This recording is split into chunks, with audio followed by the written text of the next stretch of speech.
the band being here today. I was a long time coming. I've been working in this area for over 10 years, trying to move the area of jazz education into the elementary curriculum.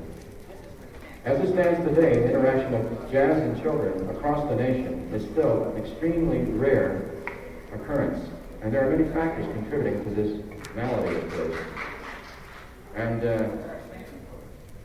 however, the time in the last 4 or 5 years has been extremely ripe sociologically, psychologically, and all the other ologies that could fit into the scene.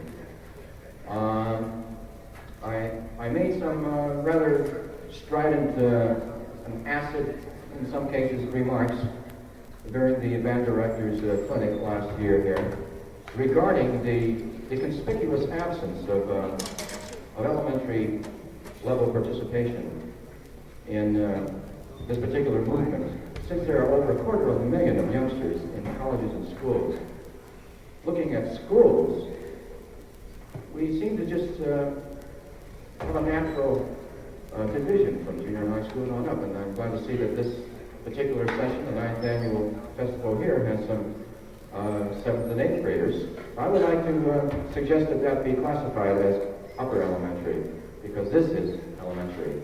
And maybe someday you'll see the primary level of the elementary. You know, who knows, man? It's going to get down to them. They'll be tearing us apart with their thing. And I think that this is important to let you have this orientation. That I saw another thing that I want to mention underlying the educational fabric today, and that is the whole jazz ensemble or stage band movement does not include enough members of the minorities. Now, I want to explore that. And I think this is a very unhealthy situation. As in Berkeley, all our schools are integrated, as they were since September 1968.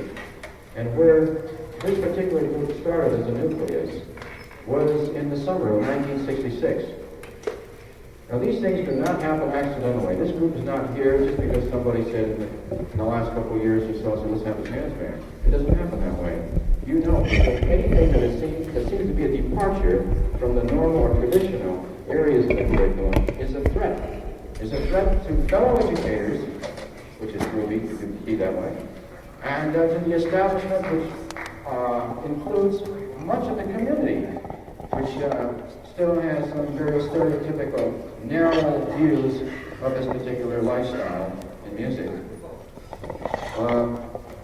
So for the conditions, we needed to have some people to make things happen. People are the ingredients that make things happen. In addition to dropping what I call established regulations. The more regulations and rules you don't know about, the groovier things will be, because regulations are used to contain people so that you can't move and do something about it. So the nutrition has to come from a kind of a refreshment of holes being punched in the boundaries, what I call regulations. So I personally don't like to know about a lot of regulations, then I don't know I'm violating them. I think this is a very good operational philosophy for everybody. So somebody tells you, say, halt, you know, and then you can then barter. However, mentioning about the people then, I think, well, I was talking to a band director a while ago, and he said in his college community, he has one heck of a time getting his community to accept what's going on with his college band. I said, well, man, that's a drag. Why don't you educate the community that's around it, including the whole staff, not just the music education department or the music instructor, but the entire staff has to be tuned in to this thing. So we try to do that, and by doing that, the input is necessary, and not all at once, by bits and pieces, by plugging in different kinds of experiences that move into the entire curriculum, not just music, language, social studies, science, the whole thing, so that there is an overall consciousness and sensitivity that this is a way of living and that we can feel it. I've heard a lot of bands here, not just here, but through the last 7 or 8 years that I've been involved with jazz ensembles and stage bands. So many bands do not convey the basic message of this music, and that is there needs to be more feeling that has to come out, because that's related to people. And if it's an extension of people's feeling and the voices coming out of the instruments and what they can convey, then you can decide between men and boys, certainly in that, and whether it's a commitment to the idiom or not. Now I want to talk a little bit about the band director, Phil Hardymon.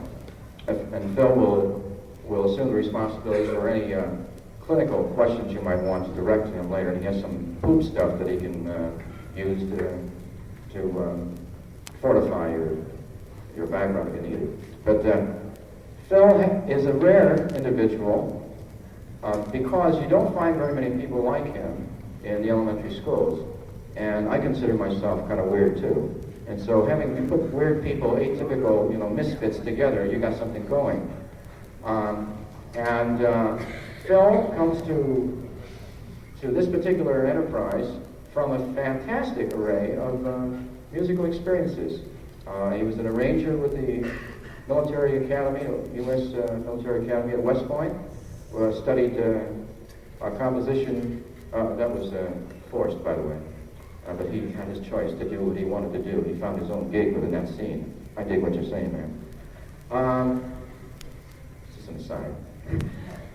But he was a student of Bill Russo and contributed a lot of arrangements to Ward Covington and some of the other people that he had played with. He was also an assistant band director for the University of Pacific in Stockton for quite a while. And is a very talented arranger, which this particular skill is needed in order to provide for the non-existence of materials for 7, 8, 9, 10, 11-year-olds. Now, we had some third graders involved, first and second graders, as a matter of fact. But for the last 2 years, now Phil and Dick Whittington, who was also with our team, has gone to the Longfellow School from the Washington School in Berkeley. Both of them are University of California laboratory schools. Moving the nucleus into there, and we now have 3 feeder schools into Longfellow School. And the principal here is Richard Hunter. I don't know where Dick is. Dick, where are you? Dick.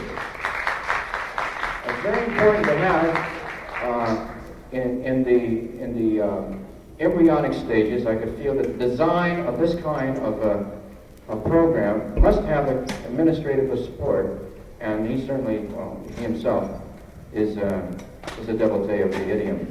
So I think that's very important. You could have a real, guy and things would really fall off its rocker.